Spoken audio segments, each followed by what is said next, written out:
වහන්සේගේ ශ්‍රී දේහයේ දැල්වෙන චිතකයේ වෙලාවේ චිතකයේ දැල්විලා ඉවරුණාට පස්සේ තමයි කියන උන්වහන්සේගේ ධාතුන් වහන්සේලා වෙනම වෙන් වෙලා ගියා. ඊට පස්සේ තමයි ද්‍රෝණ බමුණ ඇවිල්ලා මේව වෙන් කළේ.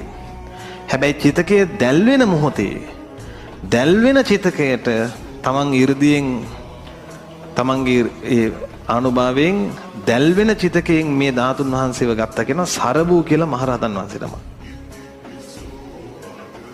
බුද්ධ නියමයෙන් සරබූ මහරහතන් වහන්සේ මේ ග්‍රීවා ධාතුන් වහන්සේ වරගෙන ඉන්දියාවේ ඉඳන් ලංකාවට 이르දියෙන් වැඩම කරලා ඒ වෙනකොට බුදුරජාණන් වහන්සේ ලංකාවට වැඩි මේ කලින් වැඩියන්නේ. ඒ වෙනකොට මහියංගනේ සෑය හැදිලා තිබ්බේ. කවුද හැදුවේ? බුදුරජාණන් වහන්සේගේ කේශ ධාතු ඉල්ලගෙන ඒ ධාතුන් වහන්සේලා නිදන් කළා. සුමන සමන් දෙවියන් විසින් තමයි පළමු කොට මැණිකෙන් සෑය තැන